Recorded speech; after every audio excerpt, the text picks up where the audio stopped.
Ang karagatan ay isang malakas na puwersa at maraming bagay na hindi pa natin alam tungkol dito. Higit pa rito, maraming mga bagay ang nangyayari dito na hindi palaging maipaliwanag. Siyempre, hindi natin laging alam kung ano ang nangyayari sa ilalim ng mga alon. Maliban kung minsan, ang ebidensya ay umiikot sa baybayin. Natagpuan ng mga tao ang lahat ng uri ng kawili-wiling kamangha-mangha at talagang nakakatakot na mga bagay sa mga baybayin ng karagatan sa buong mundo. Ang tanong, bakit nangyayari ang mga bagay na ito? At saan nagmula ang mga bagay-bagay na ito? Bago tayo magpatuloy, welcome to Dab TV. At kung bago ka pa lang sa aming channel, huwag kakalimutan mag-subscribe at i-click ang notification bell icon para lagi ka updated sa mga bagong upload naming video. Minsan, may mga sagot, pero madalas, ang mga detalye ay nananatiling misteryo.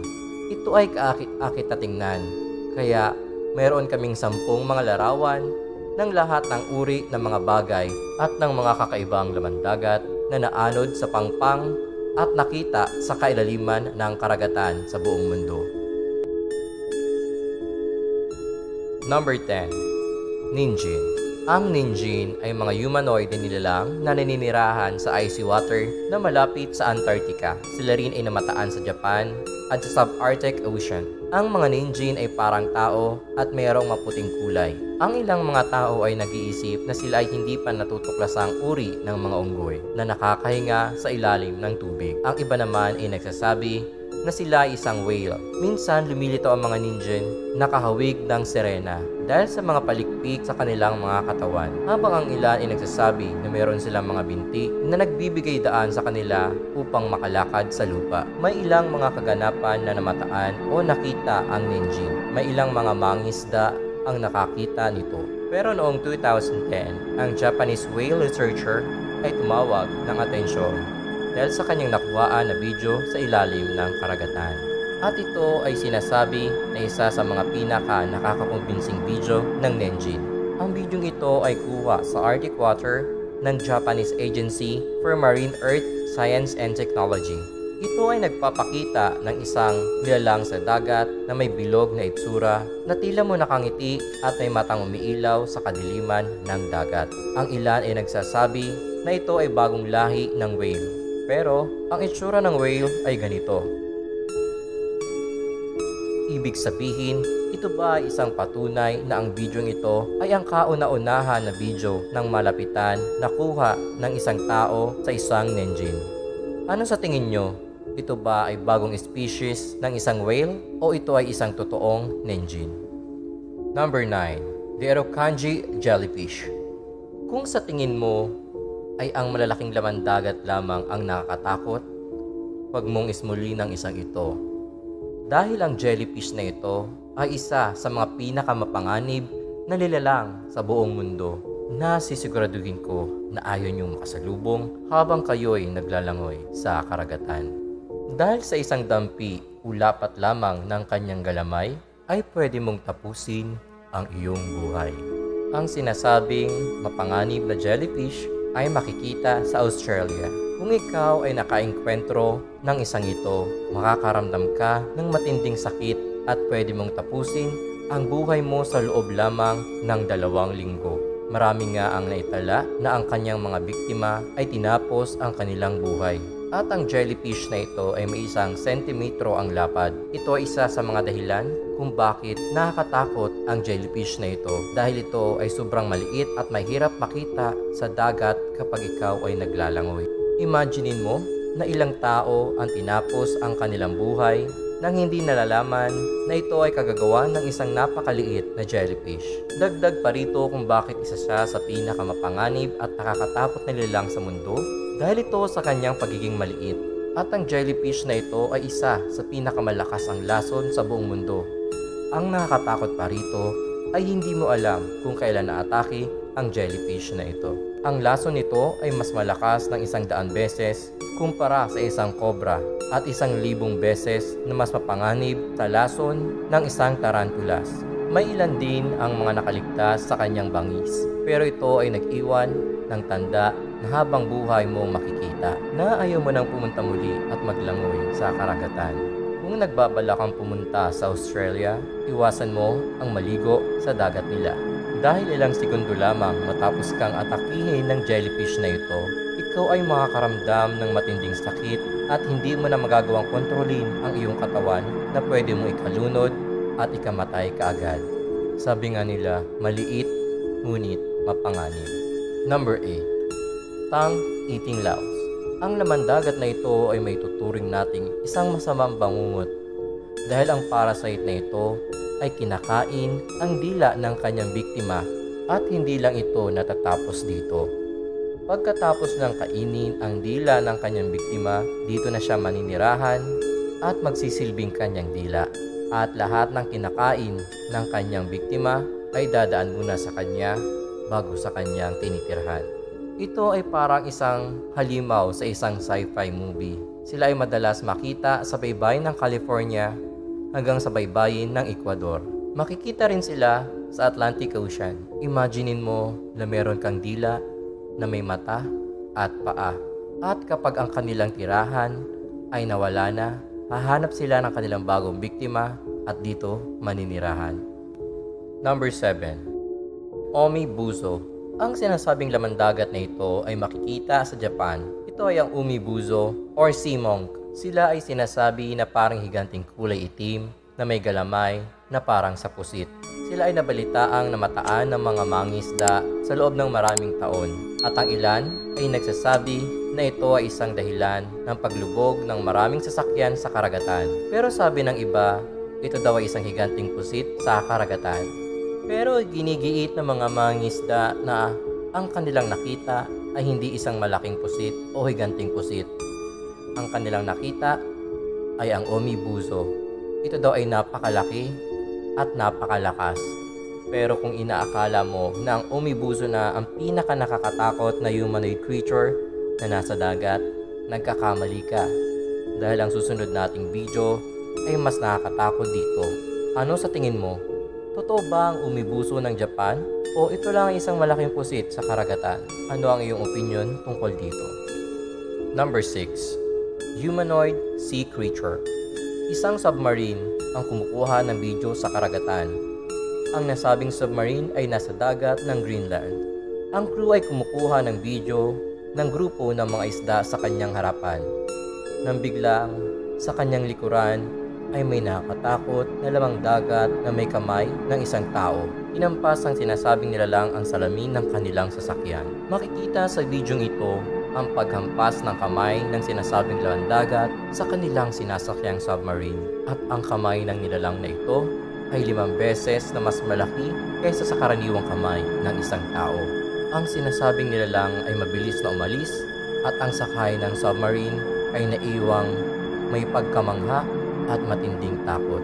Kung hindi mo masyadong nakita ang mukha ng lamandagat na pumalo sa kanilang sasakyan, may isang frame sa video na makikita ito. Tingnan ang in-enhance naming video na makikita ang mukha ng nasabing nilalang sa karagatan.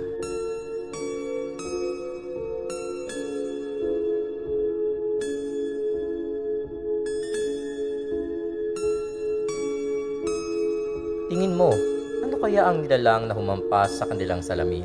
Pwede mo i-comment ang iyong sagot kung ano sa tingin mo ang nilalang sa dagat na ito. Kung ano man ang laman dagat na ito, ay malayong malayo sa mga nalalaman natin na naninirahan sa ating karagatan.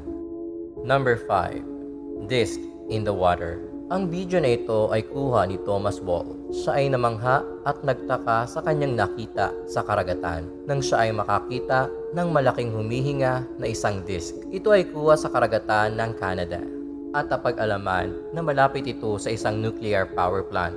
Marahil isa ito sa mutant na isda o kahit anong laman dagat na nag-mutate dahil sa mga kemikal na tinatapon sa dagat. Dahil sa tila ito ay humihinga, sinubukang magtapon ni Thomas ng isang bagay sa karagatan. Pero ang nilalang ay hindi man lang gumalaw. Maaring siya ay walang kakayahan na gumalaw o hindi siya natakot sa binato sa kanya. Ano sa tingin mo? Ano kaya ang bagay na ito? At ano kaya ang posibleng makapagpagalaw dito. Number 4. Lancenfish. Ang lancenfish ay kilala din bilang isang handsofish sa kailaliman ng karagatan. Sila ay bihira lamang na makita sa pangpang o sa ibabaw ng karagatan. Pero noong 2014, ang isa sa mga isdang ito ay inanod sa dalampasigan ng North Carolina. Ang isdang ito ay malaki at merong napakalaking pangil. At ang nakakatakot sa isdang ito ay kinakain niya o inaatake niya kahit ang kanyang mismong kalahi, kahit pa ito ay ang kanyang anak, asawa, kapatid o kahit mga magulang niya.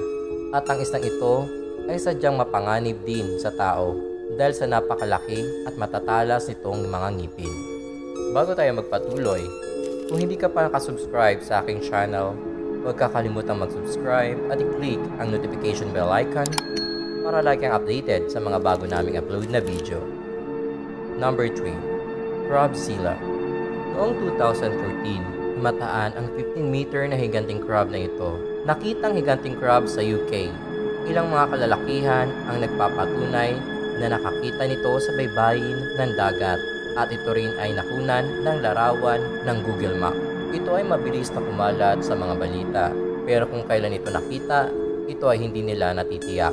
Ang higanting alimango o higanting crab ay hindi na nakita kahit saan sa nasabing lugar. Pero ang larawan na kuha ng Google Map ay nagpapalakas sa mga balibalita na may nakita sila sa baybayin ng kanilang karagatan na higanting crab. Ano sa palagay nyo? Totoo kaya ang higanting crab na ito o ang sinasabi nilang Crabzilla? Number 2. Kugtong. Ang kugtong ay namataan sa baybayin ng karagatan sa Pilipinas sa Lapu-Lapu City sa Cebu. Ang isdang ito ay sinasabi na kasing laki ng barko at may malaking mata, bibig at matatalim na kaliskis at mga ngipin. Ayon sa mga sabi-sabi, ang kugtong ay alaga ng isang malaking pabrika sa Lapu-Lapu City. Dahil dito, naging swerte ang kanilang negosyo. Ayon din sa mga kwento, ito ay kayang kumain ng tao. Noong 1980, nang unang kumalat ang kwento ng nasabing kugtong sa Lapu-Lapu City. Unang nakita ang higanting isda ng isang diver. Ito ay inutusang kalasin o tanggalin ang bahagi ng lumubog na barko noon. Pero sa kalagitnaan ng kanyang pagbabaklas ng nasabing barko, may nakita siyang isang malaking mata na kasing laki ng palanggana. At naging sunod-sunod na nga na namataan ang kugtong sa karagatan ng Lapu-Lapu City. Sa ngayon, matagal nang walang nakakakita sa kugtong. Ano sa palagay mo? Totoo kaya ang kugtong ng Lapu-Lapu City? O ito ay isang kwentong bayan lang na panakot sa mga taong naninirahan dito? Number 1. Ancient Mummified Mermaid. Ang nilalang na ito ay matagal lang pinaniniwalaan na naninirahan sa ating karagatan ng matagal ng panahon. At ito ay kilalang kilala sa buong mundo sa pagiging isang magandang nilalang. Paano kung ang matagal nating paniniwala ay malayo sa katotohanan? Ang mummified remain ng isang patay na sirena ay nakuha sa Pacific Ocean sa Japanese island of Shikoku. Kahit sa ating modernong kagamitan, wala pa rin tayong makita na tunay na buhay na sirena, maliban na lamang sa mummified na katawan ng isang sirenang ito.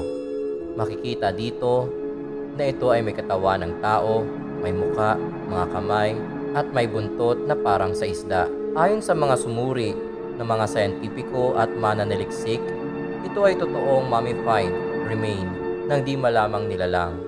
Ito na ba ang sinasabi nilang sirena? Ayon sa nag-aral at sumuri ng sinasabi nilang sirena, ito ay nabuhay noong ancient era, noong 1736 o 1741. Ang sirena ay himalang na-preserve na para itong minamify. At ito ngayon ay nasa pangangalaga ng isang temple sa bayan ng Asakuchi. Bigo ba tayong makahuli ng tunay na buhay na sirena? O sadyang sila ay tuluyan ng nawala?